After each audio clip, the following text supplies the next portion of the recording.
Hi everyone, my name is Sapna and welcome to my channel. I will be starting from today onwards a series on previous year questions in which I will be putting one question daily and giving detailed explanation of that question. So let's begin.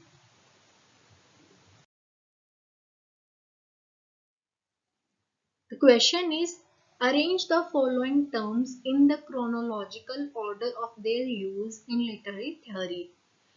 This was a question in UGC NET 2021 Shift 1. Okay, so the options are gynesis, scriptable, negritude, paratext. ये question है जिसमें literary terms दी हुई है और उनको chronological order में लगाना है जैसे जैसे उनका लिटरेरी थ्योरी में यूज हुआ है। और जो ये क्वेश्चन है ये 2021 शिफ्ट फर्स्ट का क्वेश्चन है। वैसे तो ये क्वेश्चन ड्रॉप हो गया था क्योंकि इसमें तभी मैंने जो ऑप्शन है वो यहाँ पे पुट नहीं करे हैं जिस क्रोनोलॉजिकल ऑर्डर में इन्हें दिया हुआ था क्योंकि वो गलत है। बाकी मैं इस क्वेश्चन की आपको पूरी एक्सप्लेनेशन देने वाली हूँ। तो let's begin. Term is gynesis. Term coined by American feminist theorist Alice Jardine. जो एलिस जार्डिन थी इन्होंने इस टर्म को कॉइन किया था और इन्होंने अपनी बुक में यूज करा था in her book Gynesis Configurations of Women and Modernity published in 1985। जो ये बुक थी गाइनेसिस, ये इसका पूरा नाम दिया हुआ है configuration of Women and modernity जो और ये पब्लिश हुई थी 1985 में। गाइनेसिस का जो वर्ड का मीनिंग है वो है विमेन प्रोसेस और इसका गाइनेसिस का यूज क्या था इस बुक लिखने का। It was an attempt to bring post structuralism ideas with feminist criticism ideas. तो जो एलिस है वो इस बुक के थ्रू एक अटेम्प्ट दे रही है कि जो पोस्ट स्ट्रक्चरल आइडियाज तो उनको फेमिनिस्ट आइडियाज के साथ में मिलाने का। और जो ये इन्होंने डिस्कोर्स दिया हुआ विमेन पे, ये रियल विमेन नहीं है। इन्होंने जो विमेन बनाने की प्रोसेस दी हुई है ना उसको बताया है। जैसे मतलब लोगों ने गलत गलत परसेप्शन बना लिए हैं। जैसे फूको ने मैडनेस को फेमिनिज्म के साथ रिलेट करा था। फेमिनिन जो होता है मैडनेस को उसको फेमिनिन मतलब फेमिनिन तो नहीं पर फेमिनिन टच दिया था। तो वो इन्होंने इसमें एक्सप्लेन करा हुआ है। आप इसको और ज्यादा आपको लगता है कि ये कम है तो आप इसको और जाके डिटेल में पढ़ सकते हैं। टर्म इज स्क्रिप्टेबल और ये term this term was given by Roland Barthes in his book the Pleasure of Text and also in सजेल। जो ये टर्म यूज करी गई थी वो रोलांड बार्ट्स के द्वारा यूज करी गई थी दो बुक्स में, द प्लेजर ऑफ टेक्स्ट और सजे में।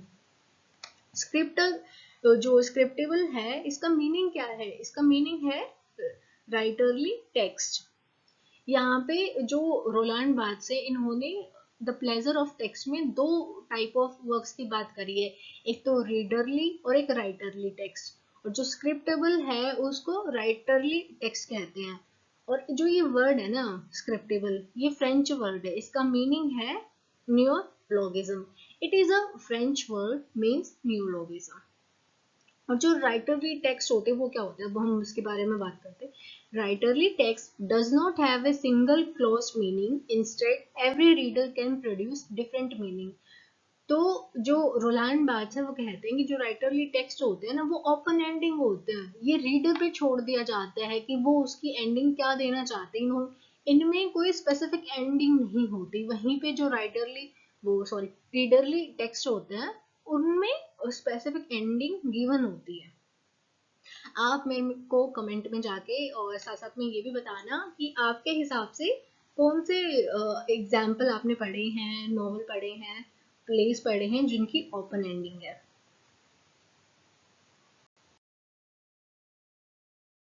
And the third term is negative, taken from French negre and etude to denote a condition that can be translated as blackness. जो ये नेग्रीट्यूड है ना, ये फ्रेंच वर्ड से लिया हुआ है, नेग्री एंड इट्यूड, जिसकी ट्रांसलेशन करते हैं तो बनता है blackness. Term used by Aimé. Césaire in his book notebook of a return to the native land 1939। और हाँ, एक और बात, जो ये एमी सिज़र है, ये मेल है, ये फीमेल नहीं है। बहुत लोगों को कंफ्यूजन हो जाता है, मुझे भी हुआ था जब मैंने पढ़ा था। तो इन्होंने एक इस टर्म को यूज करा था अपने एक वर्क में जिसका नाम है notebook of a return to the native land, जो कि पब्लिश हुई थी 1939 में। जो ये नेग्रीट्यूड एक मूवमेंट थी, और ये किससे इन्फ्लुएंस थी? Highly influenced by Harlem Renaissance. Harlem Renaissance है वो भी जो ब्लैक पीपल थे उनसे रिलेटेड ही थी। और जो नेग्रीट्यूड स्टार्ट तब हुई थी जब हार्लेम रेनेसा बिल्कुल एंड पे चल रही थी, वो खत्म होने वाली थी। और उन्होंने जो ये मूवमेंट है इसको कैसे एक्सप्लेन करा है? The simple recognition of the fact that one is black, the acceptance of this fact, and of our destiny as blacks, of our culture and history। तो उनका सीधा मानना था कि जो ब्लैकनेस है ना, कि हमें मान लेना चाहिए हम ब्लैक हैं, और हमें एक्सेप्ट करना चाहिए अपनी डेस्टिनी को, कल्चर को, हिस्ट्री को, और इसमें ना प्राइड लेनी चाहिए कि हाँ हम ब्लैक है ना। मतलब जो ये नेगेटिव वर्ड था ये बहुत ही डेरोगेटरी था, पर इन्होंने इसको बहुत प्राइड वे में यूज करे कि हमें एक्सेप्ट करना चाहिए ब्लैकनेस को, हमारे ब्लैक होने को।